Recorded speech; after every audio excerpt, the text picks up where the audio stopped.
All right, so chapter 8.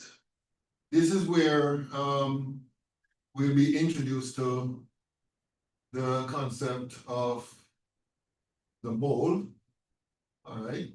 Let me just do a quick peruse over here. And some other topics, including empirical formula, molecular formula. But we have to deal with the mole concept first. Okay, so let me briefly, because of course, again, I would have expected you to watch the videos. I'm just going to briefly describe what the importance of the mole concept, all right? So I'm quite sure we're all familiar with the term dozen, right? Which is a counting term, right? Everybody knows that dozen means 12. So a dozen eggs, a dozen oranges, we all know that you're talking about 12 of those items, right? So I kind of see the mole concept as similar to that, in that in chemistry and to some extent in physics and biology, there's a term that is used known as the mole. And basically, 1 mole of anything is equal to a very huge number. And that number is 6.02 times 10 to the 23, right? So just as how we can apply the term dozen to literally any number of objects or any objects that you can itemize, you can do the same thing with the mole, right? It literally can be applied to anything. However, in the context of science, chemistry, and physics, and so on, we tend to use this term in relation to the number of small particles, atoms, molecules, ions, and so on, because even in a small speck of, let's say, sodium, right? There are billions of molecules, or billions of atoms, I should say, in that small speck, right? So we tend to use the mole concept in regards to those small particles, right? So 1 mole of anything contains 6.02 times 10 to the 23 of that thing, all right? There's another term that you need to be aware of in this chapter, and that is the molar mass, right? And the molar mass is basically the mass in grams present in 1 mole of a substance. All right? So different substances, if you were to have 1 mole of that substance, then, or different substances, then more than likely the masses will be different, right? Now it turns out that when it comes to the elements, as you can see in the periodic table right here, there are 2 numbers associated with each element. I think I mentioned this before. One would be the atomic number, which would be the number of protons in the nucleus of the atom. The other one is known as the mass number, right? And the mass number is the weighted average masses of all the isotopes of that particular element, all right? So for example, I'm sorry, did I say mass number? Should be the atomic mass, right? The atomic mass is the weighted average mass of all the isotopes of that particular element. Now, to use an example, the atomic mass of carbon is, according to the table, 12.01 grams per mole, right? And it turns out that the molar mass, which I defined earlier, is numerically the same, right? The difference, of course, would be the units, because as you can see here, I expressed the atomic mass. Actually, I did that incorrectly. This should be AMU, right? The atomic mass of carbon is not grams per mole in units, it's AMU. The molar mass of carbon is 12.01 grams per mole, right? Numerically the same, but the units are different, all right? And that is true for all the other elements, right? So that's the difference between the atomic mass and the molar mass. Numerically, they're the same, but the units are different. And then when it comes to compounds, like molecules, to get the molar masses of those substances, you simply add up all the molar masses of the individual elements in that compound. So for example, in the case of water, the molar mass of water is equal to 18.02 grams per mole. And that's because when you add up the 2 hydrogens and the 1 oxygen in terms of their molar masses, you're going to see that the sum would be 18.02, and that represents the mass in grams for every mole of the substance. So here we have the relationship between three different terms. You have the moles, you have the molar mass, and you have the actual number of items, which could be molecules, ions, and so on. So to tie all these three terms together, I'm going to use an example, well, the previous example of carbon, right? So how am I going to represent this?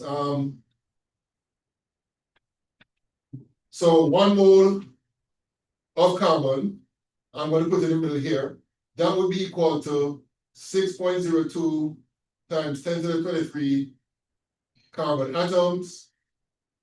And then on this side, I'm going to put the molar mass, which is 12.01 grams, right? So this is the molar mass, this is the mass in grams for every mole of carbon, and each mole of carbon contains this number of carbon atoms. So that's basically the relationship between those three items, all right? And this is basically what you need to understand in order to do the problems that we're going to do, at least in the first part of chapter 8. All right, so I think I've said enough in terms of introducing these terms. So let me clear this and scroll down. And let's look at the first question. And the first question is relatively easy. It says you define the molar masses of the following compounds. It says you need to show the work. So I'm just going to show you for sodium bromide. So the molar mass of sodium bromide. We don't have that paper. Oh, sorry. And I should publish it for you guys out there in Zoom. So let me do that first. I apologize for that. So let me go here.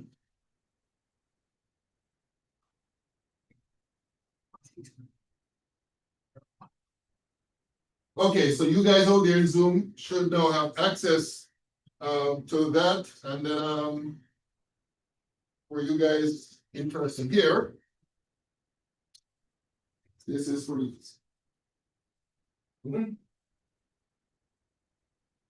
Take one press down. This is for you. And this is for you.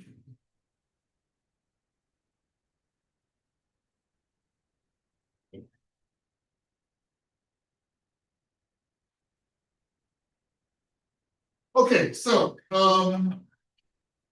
going back to this right here.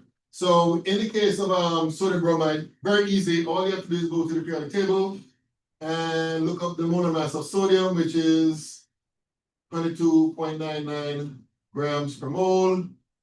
And then for bromine, what's the molar mass of bromine? That's 79.90 grams per mole. And that's it. Add these two together, 22.99 plus 79.90.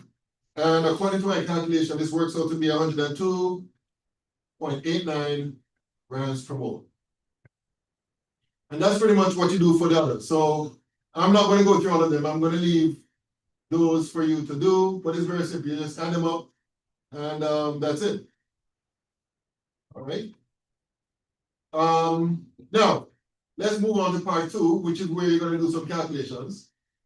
Let me clear this here. And in this case, the question is asking how many moles are in 25 grams of water, right? So basically, you're given 25 grams of water, and you're asked to figure out how many moles are present in that 25 grams of water, right? Now, in order for you to do this, you need a molar mass of water, right?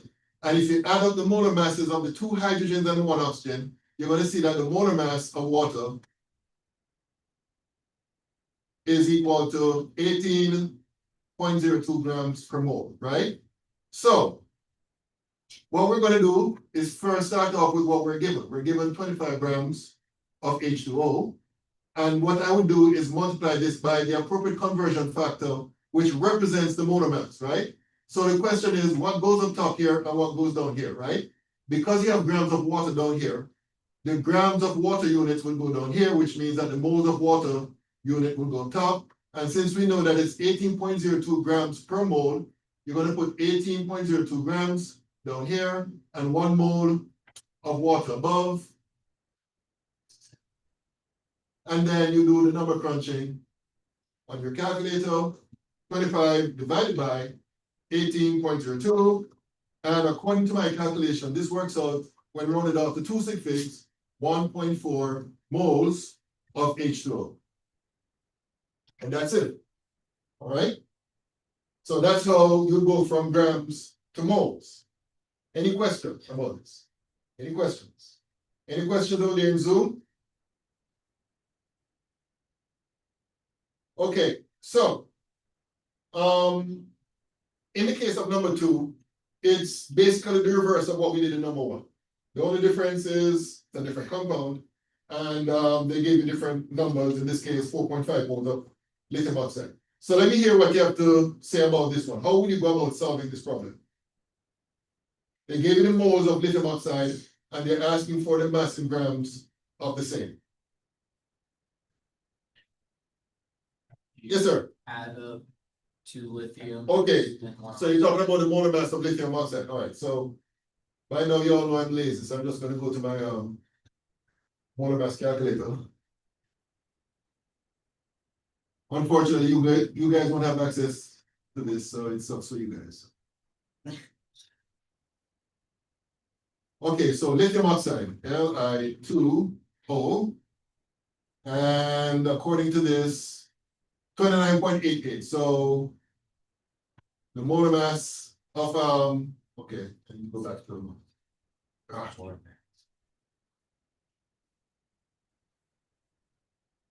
okay, so 28.05. No, what am I doing? It's a different one. 29.8. Okay. So basically you're gonna need a molar mass, which is 29.88. So molar mass is 29.88 grams per mole. Okay, what next? Now that we know what the molar mass is, what's the next step? Yes, sir. You put 4.5 moles of Li2O Mm-hmm. on the outside, and then parentheses 1 mole on the bottom, and 29.88 grams on the top. Mm-hmm. Very good. That goes with that. So let's see what that gives. 4.5 times 29.88.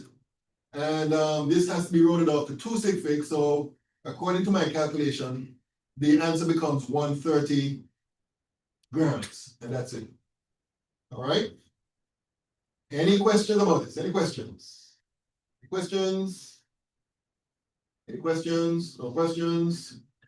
All right, let me clear this and scroll down. Now, in the case of number three, the question is asking how many molecules are in 23 moles of oxygen? Now, in this case, we have to use the relationship between moles and molecules. And as we said before, 1 mole of anything contains 6.02 times 10 to the 23 of that thing, right? So in this case here, you're given 23 moles of oxygen. Now remember, I think I told you guys this. Oxygen is one of those diatomic molecules. It exists as O2, right? So the question now becomes, what do we multiply this by in order to convert from moles of oxygen to molecules of oxygen? And that is this right here that you have to express as a conversion factor. So the way I would set this up is that I would put 6.02 times 10 to the 23 molecules of O2, and below I'm going to put 1 mole of O2. And that's it.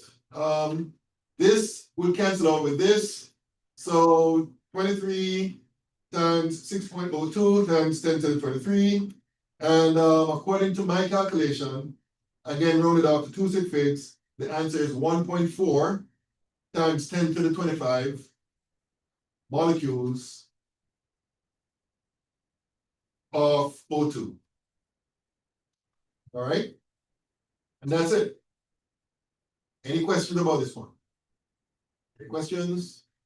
Any questions out there in Zoom?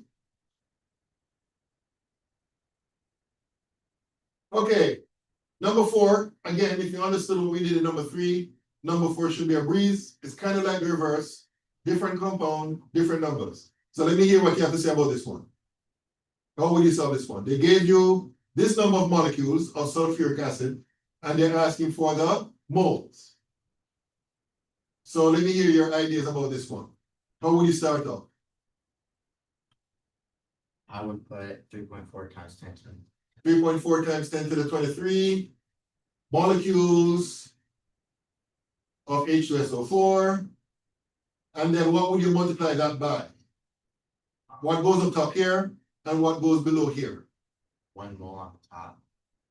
1 mole of H2SO4 above. And what goes down here?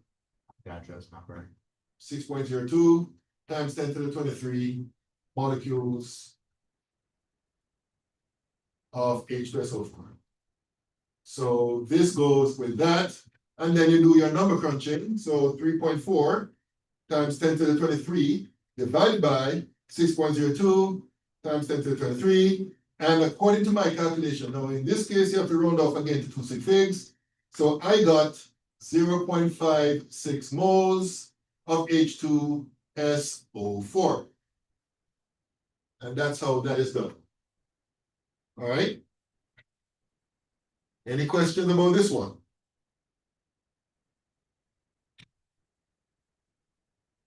All right, so number 5, declare this first.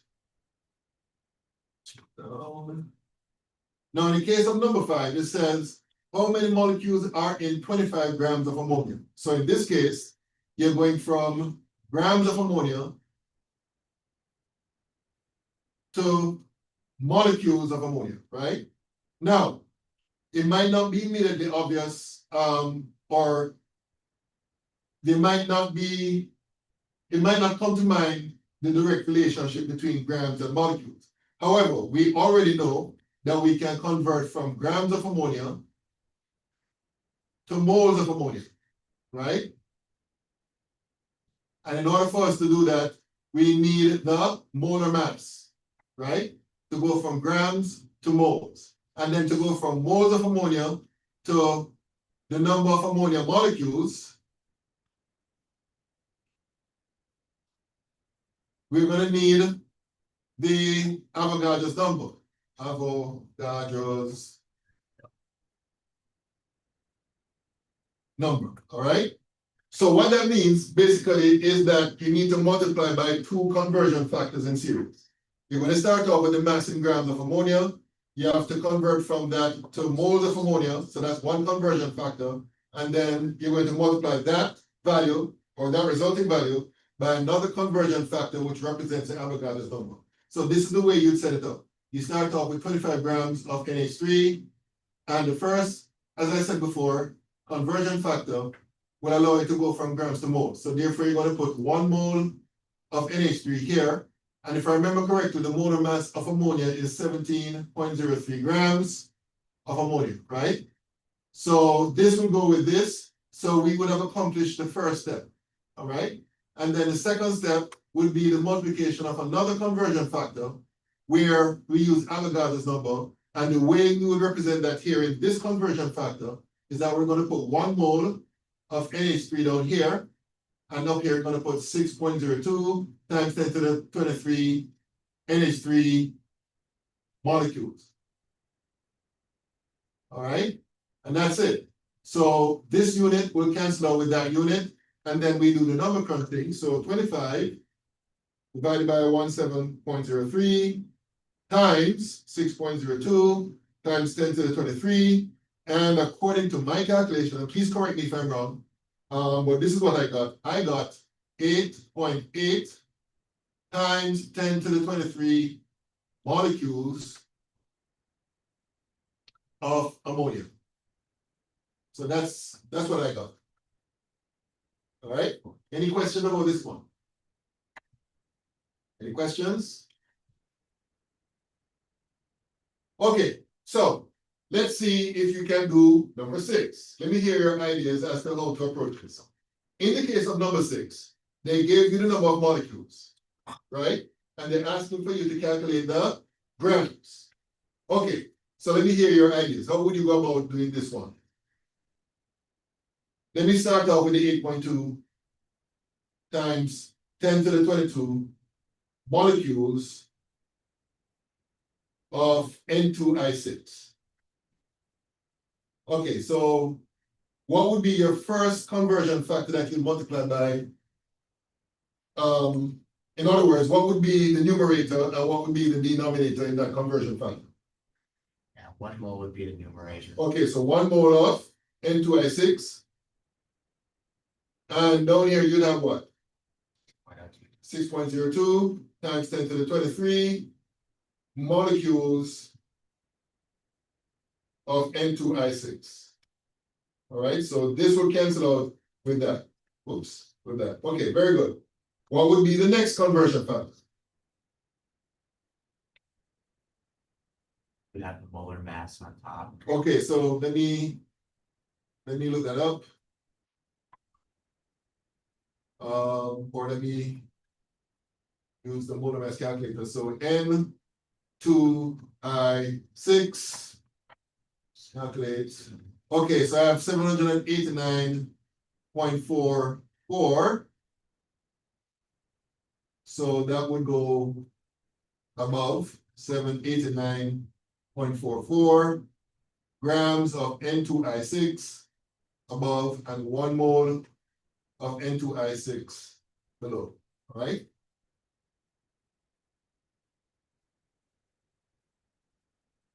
Okay, and that's the setup, of course. In terms of unit cancellation, this will go with that. So let's see what that gives. So 8.2 times 10 to the 22 divided by 6.02 times 10 to the 23 times 789.44. And according to, no, this has to be rounded off to, again, 2 6 figs. So according to my calculation, this works out to be 110 grams of N2I6.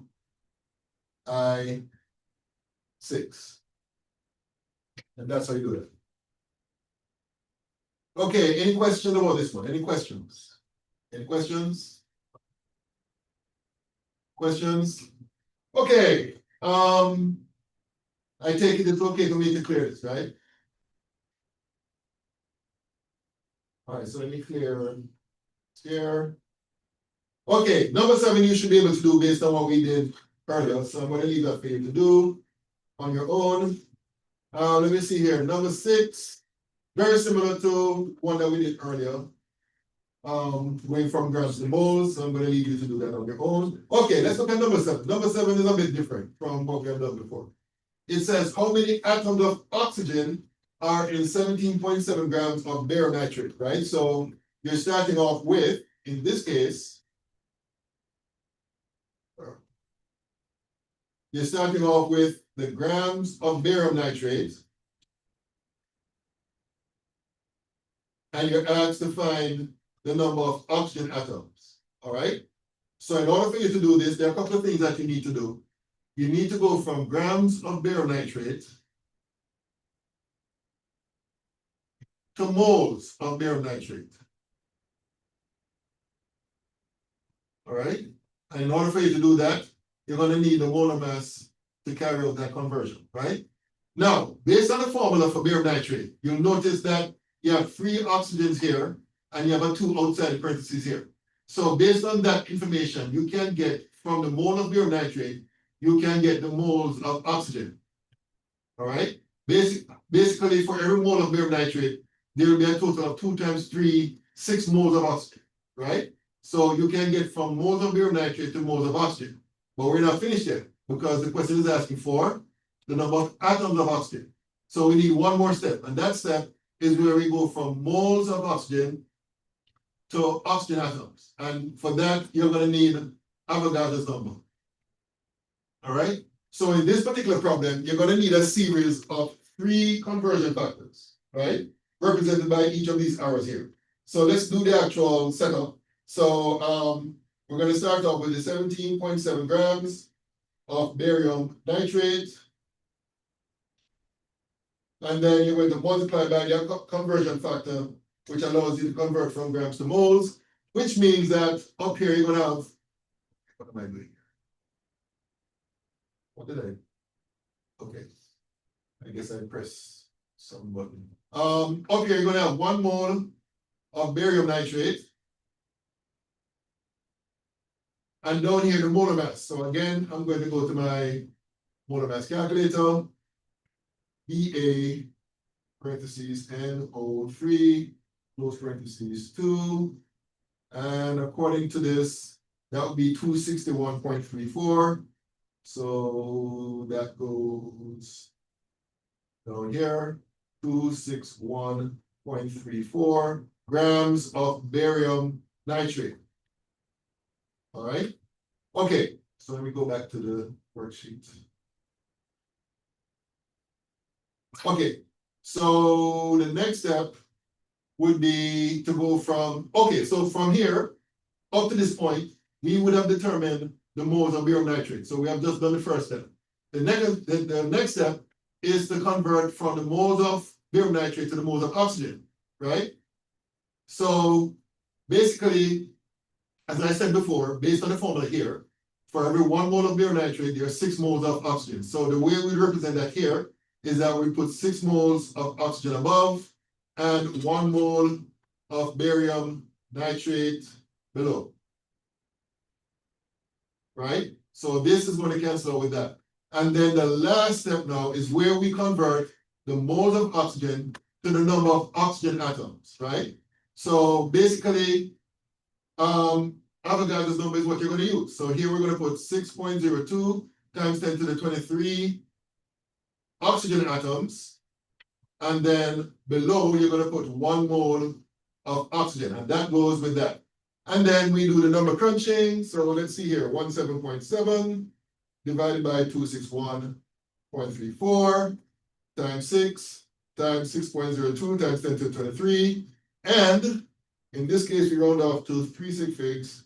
So according to my calculation, and please correct me if I'm wrong again, but I got 2.45 times 10 to the 23 oxygen atoms. And that's it. All right. Any question about this one? Any questions? Any questions? Any questions out there in Zoom?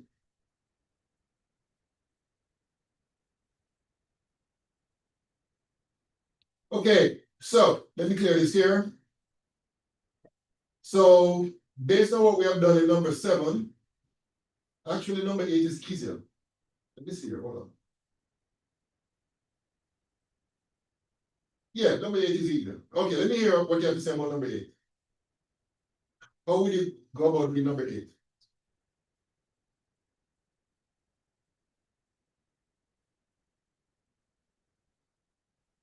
Good, but the 26.9 grams on the outside. Okay, 26.9 grams of C12H22O11, and then we multiply that by what? Put 1 mole on the numerator. 1 mole of C12H22O11, and what goes below? Right. The molar mass. Okay, so again, let me go to my trusty calculator here. C11H22, I'm sorry, C12, thank you. C12H22O11. Calculate. Okay, so 342.30 grams of C12H22O11. Okay, so that's the first step. What would be the next step? Hold that fine. What goes up top and what goes down here in this conversion factor? 1 mole and 1 bottom. Okay, 1 mole of C12H22O11, Use that. and what goes up top here? 6.2. Very good, 6.02 times 10 to the 23, C12H22O11. Okay, so this will cancel out with this will cancel out with that.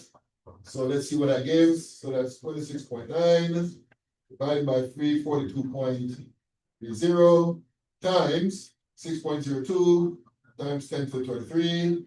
And according to my calculation, rounded off to 3 sig figs, I got 4.73 times 10 to the 22. Oh, this should be molecules here, by the way. Molecules of C12H22O11. All right, and that's it. Okay. All right. Any questions about this one? Any questions? Questions? Okay, so let me clear this here.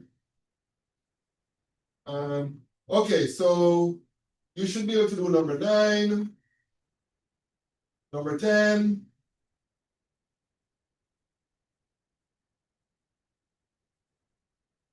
Number 11, number 12. Okay, so I'll leave those for you to do because I want to get to, before class ends, I want to get to problems of this side, dealing with empirical form and molecular form. Okay, so before we get into these problems, let me remind you what these terms mean. The molecular formula for a compound, right, is the formula that gives you the number of atoms of each element present per molecule. All right. So if I give you H2O as a molecular formula for water, what that tells you is that for every molecule of water, there are 2 hydrogen atoms and 1 oxygen atom, right? So that's the information that the molecular formula gives you. It gives you the number of atoms of each element present per molecule. Now the empirical formula gives you something slightly different. It gives you the ratio of the atoms of the different elements that make up the particular compound. All right. So if I were to give you, let me give an example here. If I were to give you H2O or H2O2, right? This is the molecular formula, right? Of hydrogen peroxide, right? So that gives you the number of atoms of each element present per molecule of H2O2, right? 2 hydrogen atoms, 2 oxygen atoms. But the empirical formula for this compound is HO, right? Because that gives you the ratio of the hydrogen to oxygen atoms, the 1-to-1 ratio, all right? Now, there are some instances, and I think you're going to see some in this assignment, there are some instances where the empirical formula and the molecular formula are both the same, right? H2O is a good example of that, right? Because that gives you not only the actual composition, but it gives you the ratio 2-to-1, right? Another example is carbon dioxide, same thing, right? CO2 is not only the molecular formula, but also the empirical formula. But in other instances, the molecular formula will not be the same as the empirical formula. Now, and again, we're going to see some examples of this later on in this assignment. The relationship between the empirical formula and the molecular formula is a whole number relationship. And what that means basically is that in order for you to get from the empirical formula to the molecular formula, you have to multiply the subscripts in the empirical formula by a certain integer to get the molecular formula. And what you're going to see in some of these problems is that you have to find out what that integer is first in order to make that transformation. But just to give you a couple of examples. So glucose has this formula, molecular formula for glucose is C6H12O6, right? The empirical formula for glucose is CH2O, right? So clearly, to get from the empirical formula to the molecular formula, you have to multiply each of these subscripts here by 6 to get to the molecular formula, right? So as I said before, some of these problems will involve finding out what an integer is. In fact, the first problem here is an example of that. All right, so let's do question number 1 in part 3. Let me clear this here. So in question 1 of part 3, it says, the A part, it says determine the molecular formula of each of the following compounds. And in the first case, they gave you the empirical formula. The empirical formula is HCO2, right? And the extra information that's given is the molar mass. So how do we get from this empirical formula to the molecular formula? As I said before, we need to find out what that integer is. And by the way, in some textbooks, the term that they use for that integer, they call it the integral factor. Integral. And there's another term that is used, which I don't remember right now, but I remember this one, right? So we need to find the integral factor that we would multiply the empirical formula by to get the molecular formula. So how do we get the integral factor? I'm going to use the letter I to represent that. The integral factor would be equal to the molar mass of the compound divided by what is called the empirical formula mass, right? Now, the empirical formula mass you can get directly from the formula, right? So let me go to my calculator here again. So the empirical formula mass for what's the compound again? ACO2, HCO2 is 45.02. All right. So 45.02 would be the integral factor, which would be in the denominator, 45.02 grams per mole, right? And the molar mass is 90.0 grams per mole. All right. So the integral factor would basically be 90 divided by 45.02, which is rounded off to 3 sig figs 2.00, which would be equal to 2, right? So the molecular formula for this compound would be the empirical formula, which is HCO2 multiplied by 2, which works out to be H2C2O4. And that would be the answer. All right. Any questions about this one? Any questions?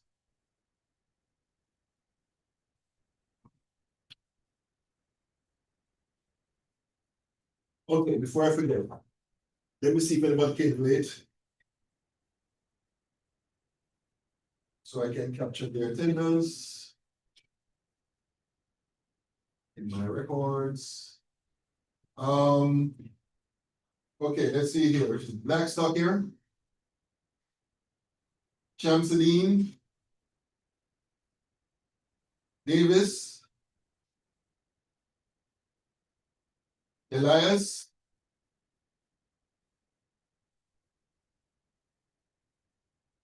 Montemere. Oh, is here. Rash was here. Warren. Okay, I don't see Warren. All right. Okay. Okay.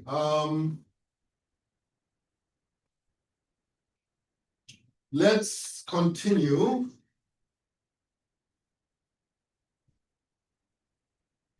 To look at the B part of number 1 in part 3. Now, this is where things are a bit more involved, right? Because what they have given you here is some data, the percentage, what we call the percentage composition data for the substance, right? So this gives you the percentage of each element present. And the question is asking for you to determine the molecular formula. And they give you some additional information here.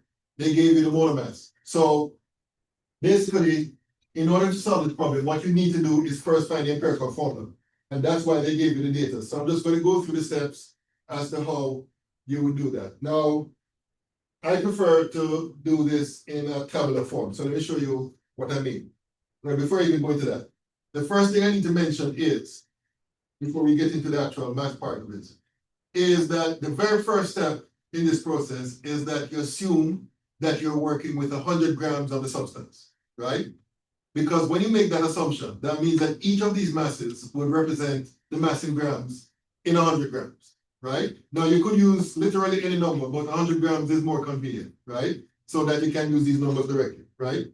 So as I said before, I like to construct a table, and let me just show you what that looks like. So at the top of the table, I'm going to put carbon. Whoa, how did that get so?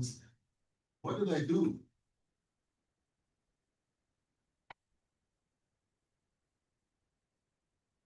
All right, so let me clear this here.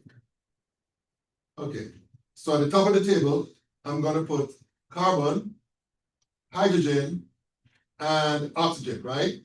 And as I said before, we're going to assume 100 grams that we're working with of this compound, which means that the first row in this table here, I'm going to write down the masses, assuming 100 grams of the substance. So that means that the mass of carbon would be 75.69 grams.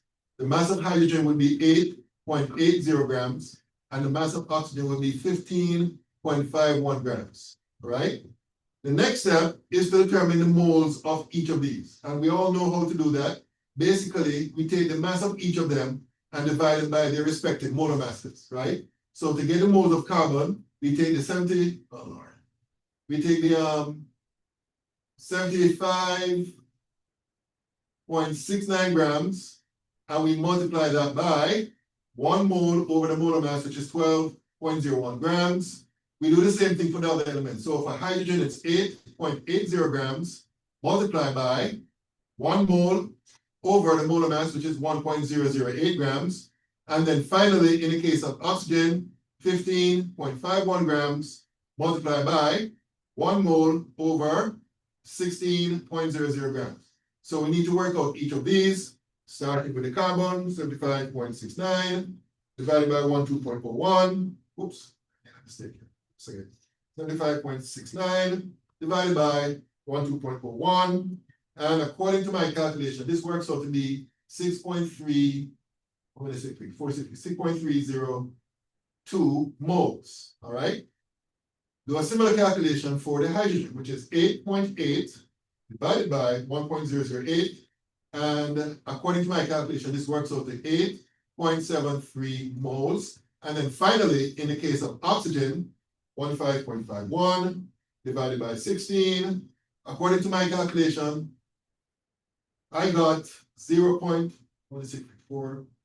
So I got 0.9694 moles. All right. So what's the next step? Well, the next step is you compare these three numbers that we have here for the moles, and we decide on which one of them is the lowest, right? That would obviously leave this value right here. And then what we do is divide each of these by the lowest. You all right? You divide each of these by the lowest value, right? So I'm going to put here divide right through by 0.9694 moles, right? So here we're going to have 6.302 moles divided by 0.9694 moles, 8.73 moles divided by 0.9694 moles. And then this divided by itself will give you 1, right? So let's work out the value for carbon. So 6.302 divided by 0.9694. So this is what I got directly from my calculator. I got rounded off to 4 sig figs, 6.501. All right.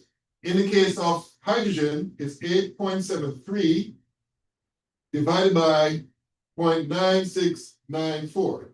And in this case, I got 9 sig figs. So that would be 9.01. All right. Now, if you look at the examples that I worked out in the videos, there are some examples that I worked out where at this stage, I round up or round down depending on how close the result is to the nearest integer. In this case, however, I can't simply do that because 6.501 is nearly smack in the middle of 6 and 7, right? So you can't just round up to 7 and continue from there. What you have to do when you get to something like this is that you have to multiply that number and all the other numbers at that row by a certain integer, which converts that number into a number which is close to an integer, right? So 6.5, obviously, if you multiply that by 2, that would give you approximately 13, which is close to an integer. So the next, you have to add another row here, which I'm going to try to squeeze it down here, right? Where you multiply right through by 2. So when you multiply right through by 2, the carbon becomes 13.01 18.02, the hydrogen becomes 18.02, and the oxygen becomes 2, right? So here we have 13.02, which is very close to 13. So we can just basically round off to 13. 18.02 is very close to 18, so we can round that off to 18. And of course, 2 here would remain. Yes, sir. So can we just do like, this is what I did at the start. Okay. I did 0.7569 times 206. And then when I got that number, which was 155.9. Oh, that's what you do, right? So you work with the molar mass. Yeah, I divided by the. Yeah, you could do it that way. Yeah, you could do it that way. Yeah. Okay. Okay. But that way would not work if you're asked for the empirical formula. Yeah. Right, but to get the molecular formula, yes. Right. Okay, so what was I saying? Oh, so basically, these numbers here would serve as a subscripts in the empirical formula. So I'm just going to write up here. Empirical formula would be C13H18O2. But we're not finished yet because the question is asking for what? The molecular formula, right? So if you remember what we did in the previous question, we found the integral factor, and the integral factor would be the molar mass divided by the empirical formula mass, right? And they gave you that the molar mass is 206 grams per mole, and the empirical formula mass, again, I'm going to use the calculator to solve for that. C13, H18, oops, 18, O2, and calculate. And what did I get? I got 206.28. So I'm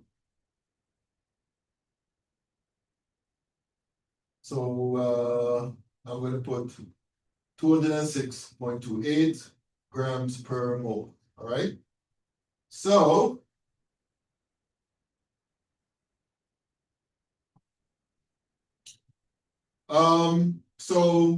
as you can see, this I don't have to do the calculator to do this. Basically, this here would be approximately 1. And what does that tell us? It tells us that the empirical formula is the same thing as the molecular formula, which is C13H18O2. And that would be the answer. All right? Okay, any questions about this? Any questions? Any questions? Any questions out there in Zoom? Feel free to chip in if you have any questions or any corrections or any suggestions. Okay, so that's basically how you do this question right here. Is it okay for me to clear this? All right, so let me clear this. And let me scroll down.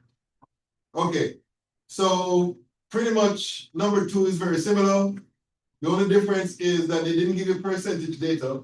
They gave you the actual masses of each element. You treat those masses in the same way as the percentage data. So I'm going to leave that for you to do, right? If you go through the steps as I did, you're going to get the empirical formula. And also, this is actually easier because they're just asking for the empirical formula. They're not asking for the molecular formula. So you should be able to do that one. So I'm going to skip that one. And let me see what's going on here. This one is even easier because there are only 2 elements, same idea, right? So if you follow the method I described earlier, you can find the empirical formula in that case. Let me see what's next. This one is again the same thing. Okay, let me see what this one is saying. Correct. This one is actually the same thing too, right? They gave you the masses of carbon, hydrogen, and oxygen. So again, it's the same idea. You find the moles, then you divide by the lowest number, and then you find the empirical formula after that. Let me see here, number 5. Oh, that's it. Yeah, okay. I don't know what else to say except that you can try these on your own. I'll hang out here until 12:15. if you want to stay here and try these, I'm here to help. So. And the same is true for you guys out there in Zoom, if you want to continue to try these. And if you encounter any difficulty, just give me a holler. Oh, yes, sir. Okay, so for, how do you find the variable? Which questions? Like for example. Oh, number one. Oh, you just go to the periodic table. So like in the case of PDSO4, what's lead? PB, for example. Okay, lead is 207.21. So 207.21 grams per mole. And then sulfur. What's sulfur? Sulfur is 32.07. Happy day. You too. Right? And then oxygen is 16, but you have to multiply by 4. Right? So 4 times 16.00 grams per mole. And that's it. And then you do the calculation. So 16 times 4. And then you add 32.07. And then you add 207.21. And I got, run it off to 2 decimal places. I got 303.28 grams per mole. And that's it. That's how you determine the molar mass.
Take care.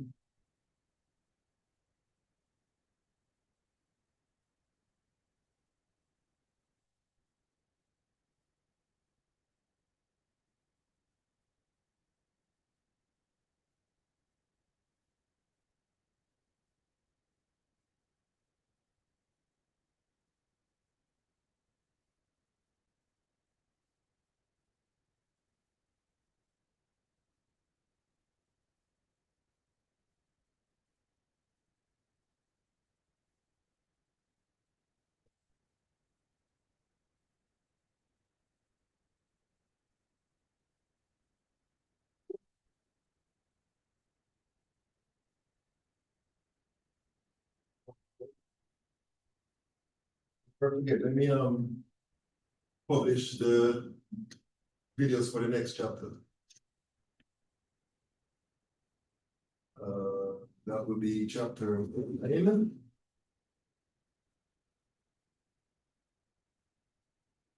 Okay, so chapter 9 is now published. Make sure you watch those videos.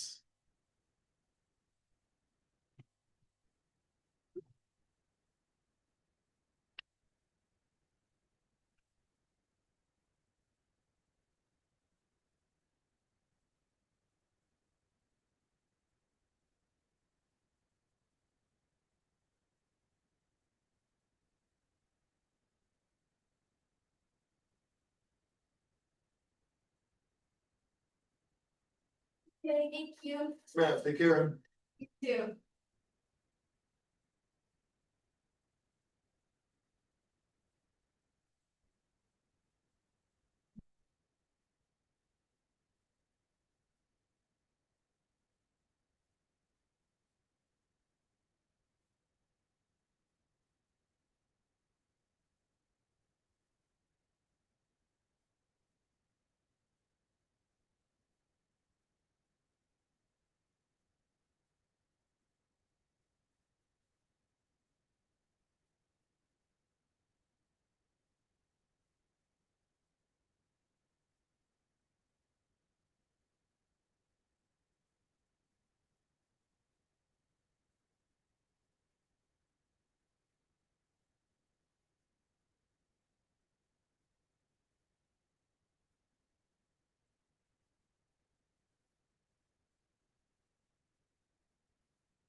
What's the last name again? Call.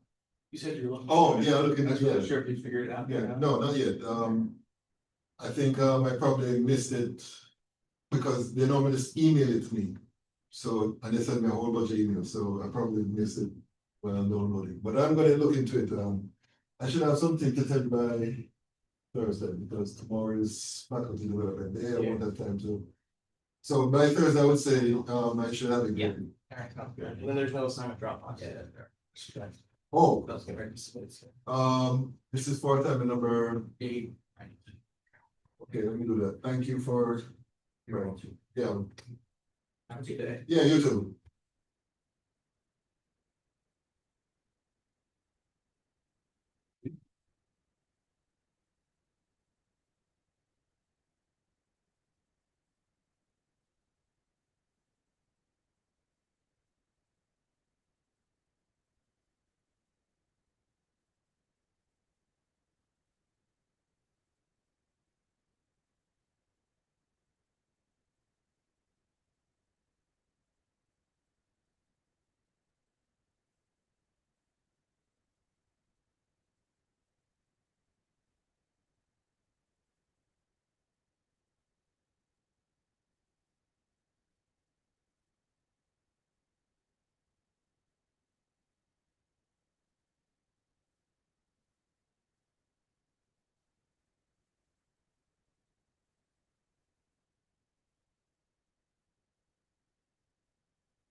I have the answers to the questions, right? Like, could I ask you to check one? of I'll have to see what you have.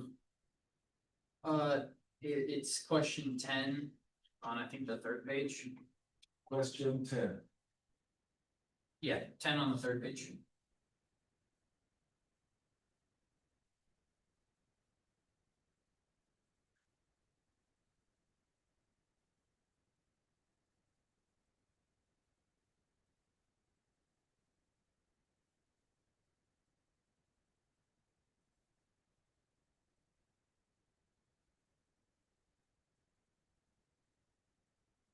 See here.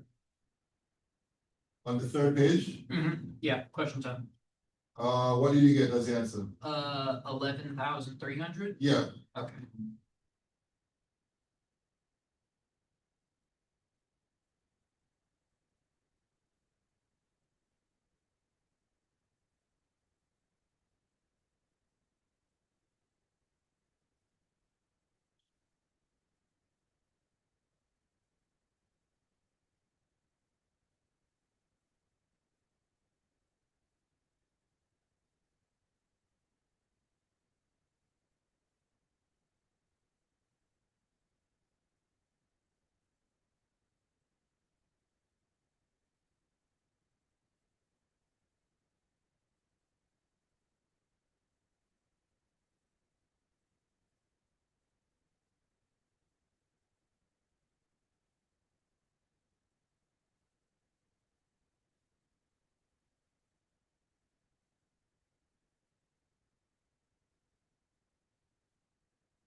I do too.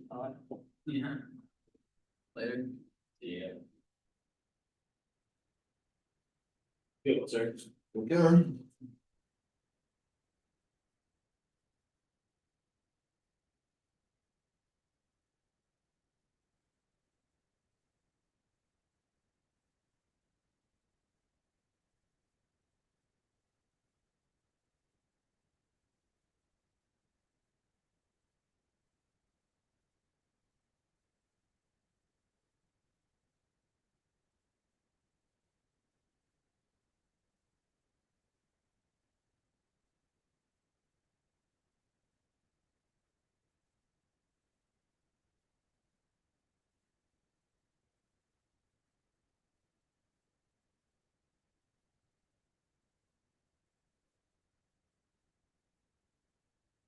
Okay. Gonna leave, let